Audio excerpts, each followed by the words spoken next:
So when we think about inflation and the effects of inflation, how should we think about it from a biblical perspective?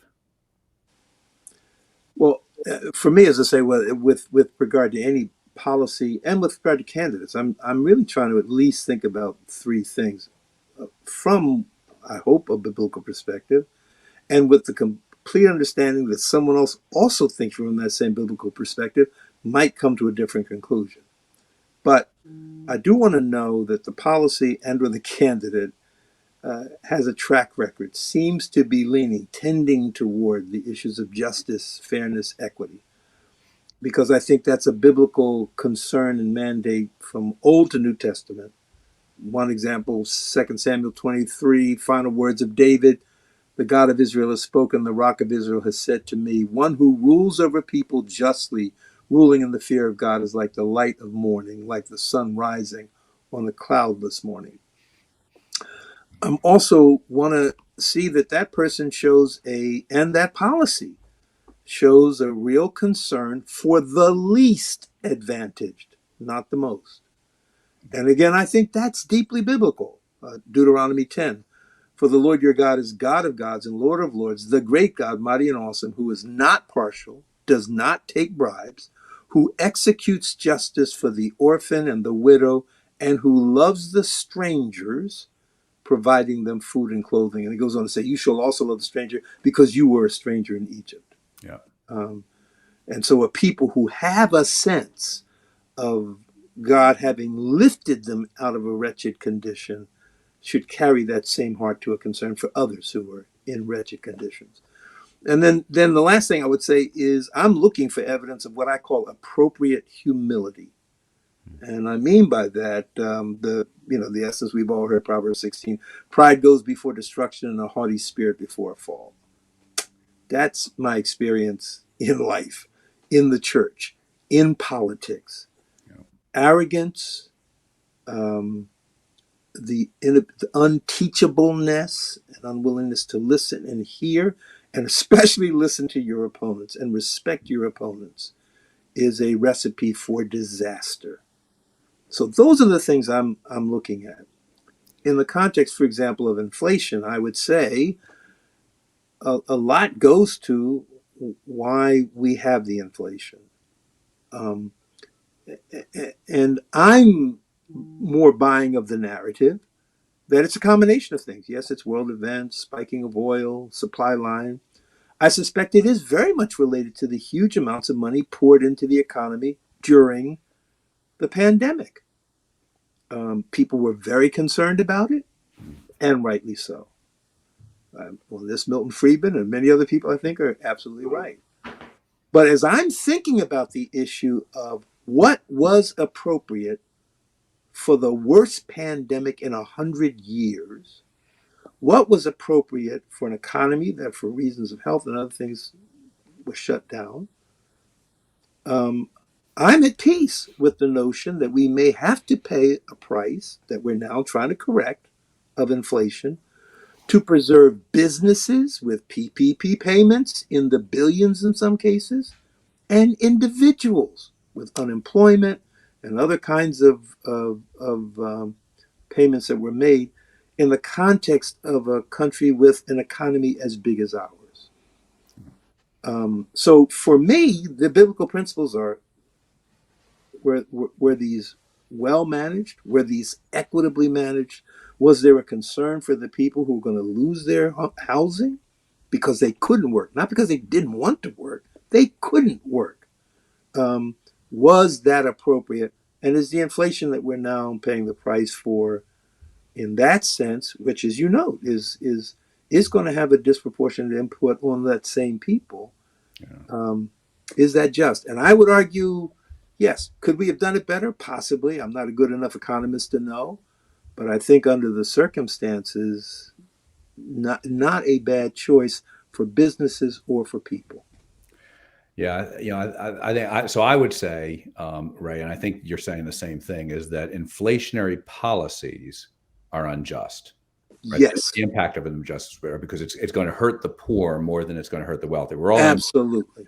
but it eats away at savings, eats away at your paycheck, and that creates injustice. And I certainly agree. All the money we flooded into the economy, right? And you mentioned Milton Friedman, right? Inflation is always and everywhere a monetary phenomenon, right? We flooded the system with money, and there was no way you were not going to have inflation. And there were people who were saying it, both Democrats, some Democrats, prime Yes. Republicans at the time saying it. Uh, I do hold President Biden accountable for it, not because he passed all of those spending bills, although he passed the last one that I would say was not necessary and and only made it worse, what we were going to have anyway. But he reappointed Chairman Powell to the Fed. And so the Fed was wrong every step of the way about inflation, saying we weren't going to have it. It was going to be low. It was going to be transitory. Now it's here and maybe it's stubborn. And so he reappointed Powell, who that was his job. And so I would say President Biden owns it by reappointing Powell. Do you think I'm being unfair? Because I would say Powell should have been fired for getting it wrong. Yeah, I would say it's unfair. I completely understand the viewpoint you're espousing here, but I would say it's unfair. Titrating an economy, and again, in the face of an economic shutdown that we've never dealt with before, is at best difficult, and you can guarantee it's going to be thankless. Because if you don't get the economy up and running, if you don't get employment back up and running, you're losing.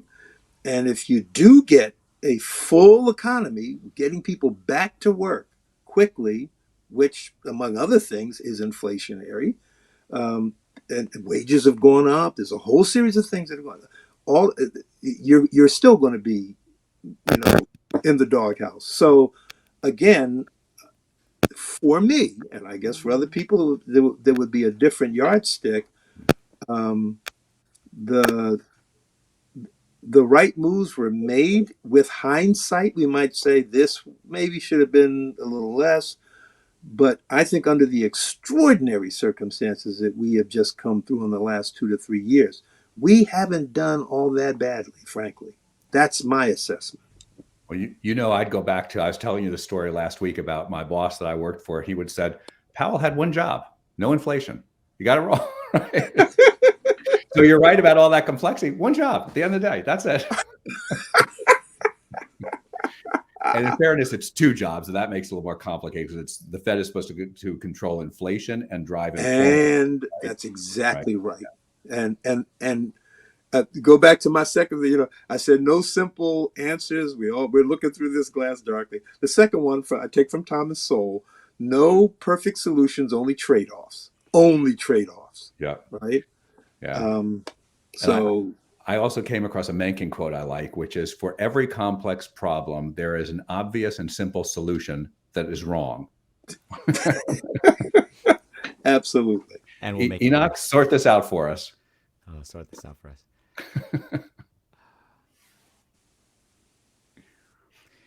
I do think there's something. So let me easier to riff off what has been said.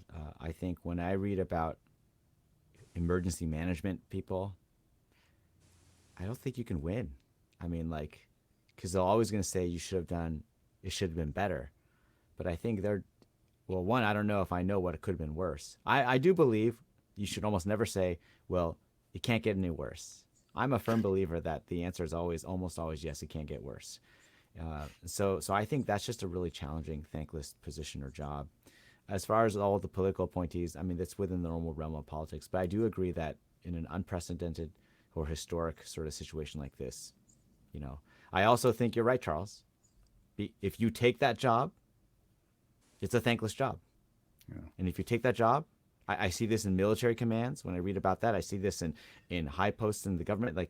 I hear this in CEOs. Maybe, honestly, no one could have done better. But they're still going to replace you because they wanted better. And I don't, a part of me is to say is most of those jobs are high profile and well paid. So I don't feel super bad for those people. You know what I mean? So they'll land somewhere. I'm not trying to be, they'll land somewhere. I'm not trying to be unsympathetic, but I think you get that when you're going into that role. And by the way, there are a lot of thankless jobs that don't pay well. Like pastoring. Right? But you make a really good point, Enoch, which I think is something that's a little bit broken in our system right now, is this concept of accountability.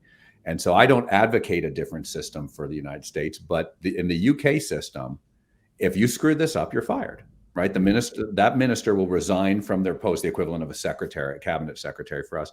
They resign, even if it wasn't their fault. It happened on their watch, and you're accountable. We don't seem to have that. It seems like in our system, you can get it wrong time and time again. And at worst, if you get it wrong, what we're going to do is give you more money and more responsibility. Because if you think about Sarbanes-Oxley, right, what the Fed got wrong there, right? It was like, okay, more power, more money. It seems like the more you screw up, FEMA gets the same thing. They screw up, more power, more money. It seems like we have the reverse of it, where we incentivize screwing up because you're not going to lose your job over it. Am I being unfair, guys? Well, I think people do, they do go down in flames. They sometimes get scapegoated. With fire, Unfairly, right? yeah, absolutely. And that's part of the process. And again, this is tough. I completely agree with accountability. The question is what you should be accountable for. I think part of our problem in terms of even presidents or treasury secretaries being honest about the economics is that the American people want to believe the lie. They want to believe that presidents control economies, and they don't. Yeah. Right? That's just not how it operates. So part of the problem is you are handmaiden or handman to a myth of simplicity that people want to believe that just doesn't stand up to scrutiny. So again, I agree with you. I mean, I think I completely believe in accountability. I'm not sure that the British economy is all that much better managed. I mean, Yeah. looking at the land, Today you know what I'm saying? they're struggling, right? Yeah, exactly. Or the Japanese one for that matter. But You in talk fairness, about but in fairness, somebody lost their job over it. no. I agree, and so the problem is, for lack of, I'm using the term theater. For accountability theater, right? We fire somebody who may really be the best person to stay in the position, and then promote somebody who's not. So, and as I say, not just the British, I think the Japanese are excellent examples of this. I mean, you fall on the sword in a minute, Yeah. right? That's just the way it goes down. Everybody understands that. And their economy and other things have been in the pits for a couple of decades and so on. Yeah. So again, it's difficult. I believe in accountability.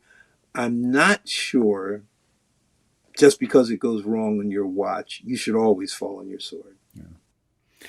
Well, let's shift to energy. And in energy, we've got a situation where, and the Wall Street Journal just reported last week, that President Biden has approved the fewest leases for drilling on federal land since World War II. While he asks other countries with worse human rights record and worse pollution records than us to pump more oil, while restricting it here and saying it needs to go away. It seems to me that we've gotten our climate energy policies all screwed up. Tell me what you think.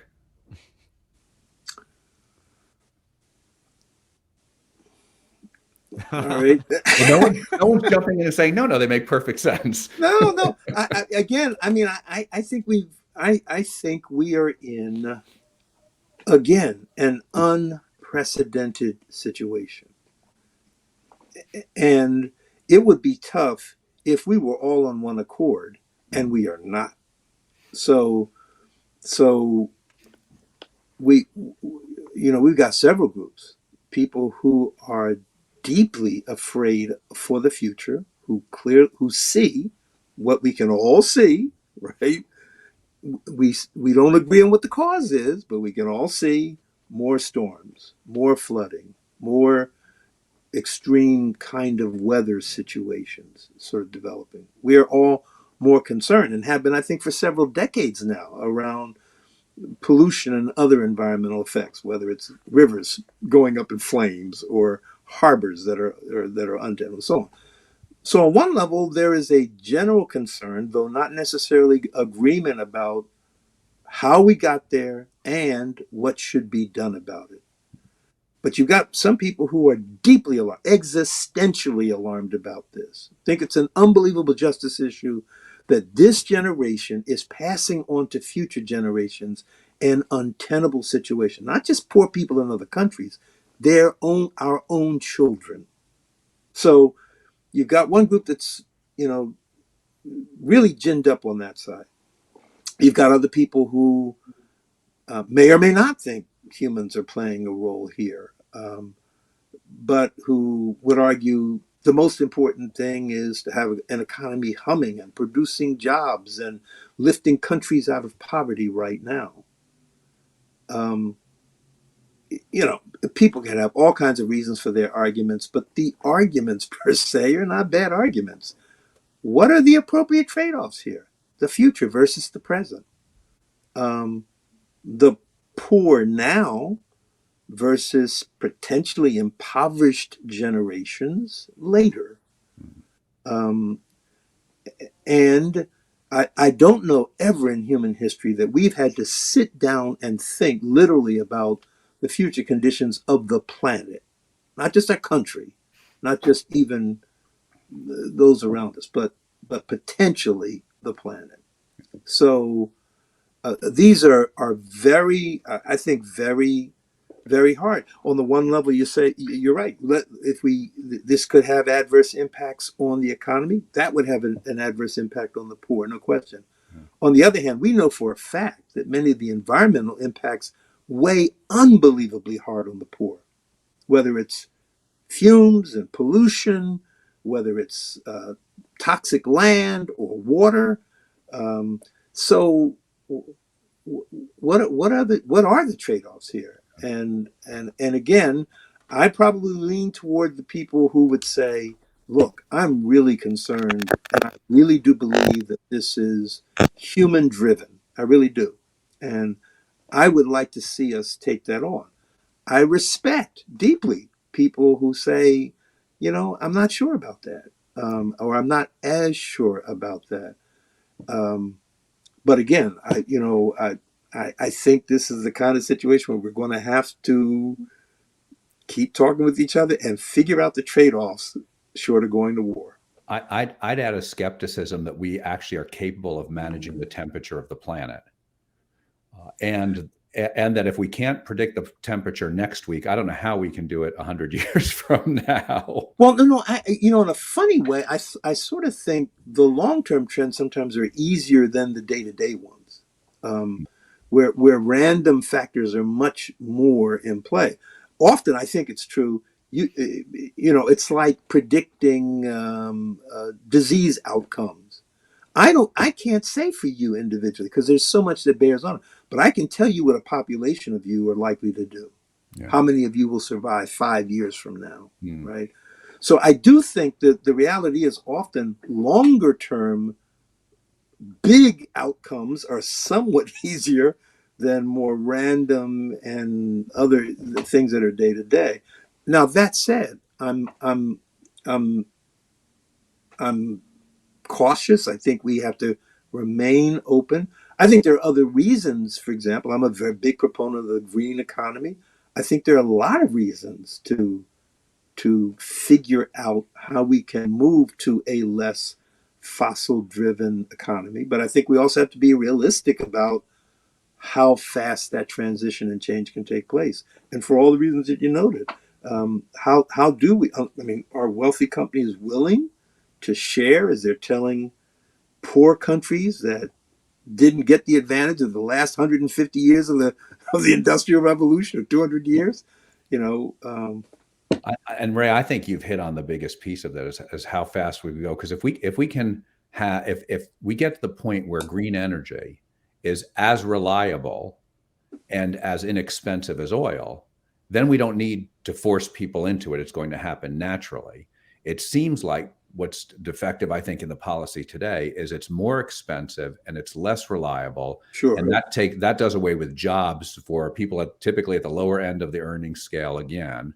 and for sure manufacturing, and makes us more reliant on China, who's locked up a good chunk of the world's rare earth minerals necessary to green energy, making us feel a little like Germany with fuel, of saying we're banking it all on someone who clearly is working against our interests.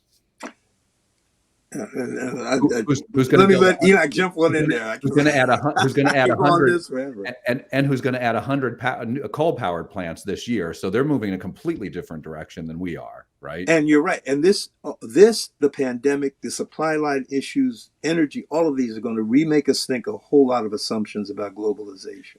And if I can make one more throw it just to make it more complicated, what we saw in the Industrial Revolution is as the price of coal came down, we didn't use less coal. We found new uses for more coal. And so as we have all of these energy policies that are intended to drive down the price of oil, guess what's going to happen?